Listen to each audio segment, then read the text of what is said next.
মাত্র 5 মিনিট সময় হাতে থাকলেই খুব সহজে চটজলদি বানিয়ে নিতে পারবেন বাড়িতেই এই সুজির মিষ্টি। দেখুন কতটা নরম তুলতুলে রসালো হয়েছে, আর খেতেও কিন্তু অসম্ভব সুস্বাদু হয়। একবার খেলে কিন্তু বারবার খেতে ইচ্ছে করবে। আর বানানো খুব সহজ, ঘরে থাকা খুব সাধারণ উপকরণ দিয়েই কিন্তু এটা আপনারা যে কোনো সময় বানিয়ে ফেলতে পারেন।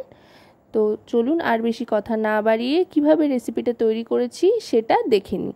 এর জন্য প্রথমেই ফ্রাই প্যানে দিয়ে দিতে হবে বেশ খানিকটা পরিমাণে ঘি। ঘিটা একটু দরাজ হাতে দিতে হবে, মোটামুটি 1 টেবিল চামচ এখানে ঘি দিয়ে নিয়েছি। ঘিটা একটু গরম হয়ে আসলে তারপর এটাকে চারধারে একটু মাখিয়ে নেব। মাখিয়ে নিয়ে দিয়ে দেব 1 বাটি পরিমাণে সুজি।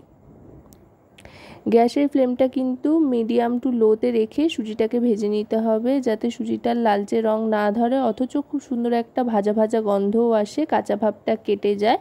সেদিকে লক্ষ্য রেখে কিন্তু সুজিটাকে ভেজে নিতে হবে। দেখুন সুজিটা কিন্তু আস্তে আস্তে একটু ডালা ডালা পেকে আসছে। এভাবেই সুজিটাকে মোটামুটি 10 থেকে 15 সেকেন্ড মতো ভেজে নিয়ে 1 বাটি পরিমাণে দুধ দিয়ে দিচ্ছি। 1 বাটির একটু বেশি দুধই এখানে ব্যবহার করেছি। 1 বাটি সুজির সাথে মোটামুটি 1.5 বাটি পরিমাণে দুধ দিয়েছি এখানে। দিয়ে এবার সুজিটাকে ভালো করে মিশিয়ে নেব দুধের সাথে সুজিটাকে মেশাতে মেশাতে গ্যাসের ফ্লেমটা কিন্তু লোতেই রাখতে হবে। আস্তে আস্তে কিন্তু একটা মন্ড মতো তৈরি হয়ে যাবে। আপাতত কিন্তু এখানে আর কোনো কিছুই মেশাচ্ছি না। ফ্রাই প্যানে শুধু সুজি, দুধ আর ঘি এই তিনটেই একসাথে মিশিয়ে নিচ্ছি। মিশিয়ে একটা ডো তৈরি করে নিচ্ছি। এতে করে সুন্দর মসৃণ একটা ডো তৈরি হয়ে যাবে। এই দেখুন আস্তে আস্তে কিন্তু ডোটা তৈরি হয়ে গিয়েছে। এবার গ্যাসের ফ্লেমটা অফ করে দেবো, যাতে লেগে না ধরে বা জ্বলে না যায় সেই জন্য। এবার এই ডোটা একটা থালার মধ্যে নামিয়ে নেব। বেশ ছড়ানো বড় সাইজের একটা থালার মধ্যে নামিয়ে নিয়েছি। এতে করে কিন্তু এটা মাখতে সুবিধা হবে। এবার নিয়ে নিচ্ছি এর মধ্যে গুঁড়ো দুধ।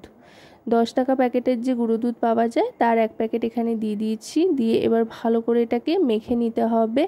হাতে সয় এমন গরম থাকা অবস্থাতেই কিন্তু মেখে নিতে হবে। পুরোপুরি ঠান্ডা করে কিন্তু মাখলে চলবে না, তাতে করে কিন্তু ঠিকঠাক মাখা হবে না। সেই জন্য মোটামুটি একটু উষ্ণ গরম থাকতে থাকতেই কিন্তু এটাকে ভালো করে মেখে নিয়ে একটা মসৃণ মণ্ড তৈরি করে নিতে হবে।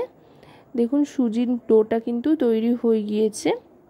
এবার এর থেকে ছোট ছোট লেচি কেটে নেব।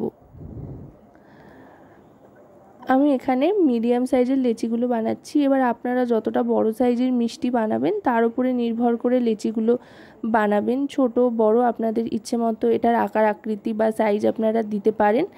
আমার মনে হয় এভাবেই সবচাইতে সহজে বানানো যায়, খুব তাড়াতাড়ি হয়েও যায়। তাই এভাবে ছোট ছোট লেচি কেটে গোল গোল করে তারপরে মাঝখানে হালকা করে চাপ দিয়ে দিচ্ছি ছোট ছোট লেচির মতো। তারপরে এরকম হালকা চাপ দিয়ে বাতাসার আকৃতি দিয়ে দিচ্ছি। এভাবে প্রত্যেকটা বানানো খুব সহজ। এভাবে আমি সবকটা কিন্তু বানিয়ে নিচ্ছি। প্রত্যেকটা বানানো হয়ে গিয়েছে। এবার এগুলো একটু থাক এখানে। আরেকদিকে চলে যাব। আবার এখানে একটা বড় বাটি বসিয়ে তাতে জল আর চিনি দিয়ে দিচ্ছি শিরা তৈরির জন্য। এখানে কিন্তু চিনি আর জল মোটামুটি সমপরিমাণে দিয়েছি। 1 কাপ জলের সাথে 1 কাপের একটু কম চিনি দিয়ে একটু এলাচ দিয়ে দিয়েছি। এলাচের সুন্দর একটা গন্ধ যেটা মিষ্টিটাকে আরও সুস্বাদু বানিয়ে তুলবে। চিনি শিরাটা ফুটে উঠলেই কিন্তু গ্যাসটা অফ করে দেবো। 1 তার 2 তারের কোনো ব্যাপার নেই। ভালো করে একবার জাস্ট ফুটিয়ে নিতে হবে। ওদিকে শিরাটা তৈরি হয়ে গেছে আর এদিকে যে মিষ্টিগুলো সুজি দিয়ে বানিয়ে নিয়েছিলাম সেগুলো সাদা তেলে ছেড়ে দিচ্ছি ভাজবার জন্য। এগুলো কিন্তু সাদা তেলেই ভাজতে হবে। চাইলে সাদা তেলে আপনারা 1 চামচ ঘিয়ের ব্যবহার করতে পারেন। পুরোপুরি ঘিয়ে ভাজার দরকার নেই, এভাবে ভাজলেও চলবে। তবে একটু সময় হাতে নিয়ে গ্যাসের ফ্লেমটা মিডিয়াম টু লোতে রেখে ভাজতে হবে। খুব বেশি হাই ফ্লেমে ভাজলে কিন্তু এগুলো ঝট করে লালচে রং ধরে আসবে বা পুড়ে যাওয়ার একটা সম্ভাবনা আছে, যেটা কিন্তু একদমই ভাল লাগবে না দেখতে মিষ্টিগুলো। একটু সময় হাতে নিয়ে ধীরে ধীরে এগুলোকে ভেজে নিচ্ছি। দেখুন আস্তে আস্তে কিন্তু এটা হালকা গোল্ডেন কালার আসতে আরম্ভ করেছে। মোটামুটি লালচে ব্রাউন কালার আসা পর্যন্ত এগুলোকে কিন্তু ভেজে নিতে হবে। দেখুন সুন্দর একটা রং কিন্তু মোটামুটি চলে এসছে। এবার এগুলো আস্তে আস্তে তুলে নেব। ভাজা কিন্তু হয়ে গিয়েছে, আর দেখুন ভাজার ফলে এগুলো কিন্তু ফুলে ফুলে উঠেছে। এবার একটা বড় ছান্তার সাহায্যে তেল ঝরিয়ে আস্তে আস্তে তুলে নিচ্ছি। এগুলো কিন্তু তুলে নিয়েই ডিরেক্ট রসে দিয়ে দেব। আর রসে দিয়ে ফোটানোর কিন্তু কোনো ব্যাপার নেই। রসে দিয়ে 2 ঘন্টা মতো ঢাকনা চাপা দিয়ে অপেক্ষা করতে হবে রসে ভেজার জন্য।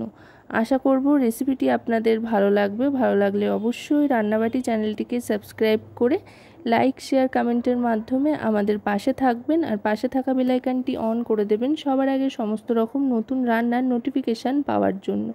কারণ আপনাদের জন্য, আপনাদের নিয়েই কিন্তু আমাদের চ্যানেল রান্নাবাটি। তাই আপনাদের প্রত্যেকটা লাইক শেয়ার সাবস্ক্রাইব কমেন্ট কিন্তু আমাদের অনেক অনেক উৎসাহিত করে নতুন নতুন ভিডিও তৈরির জন্য।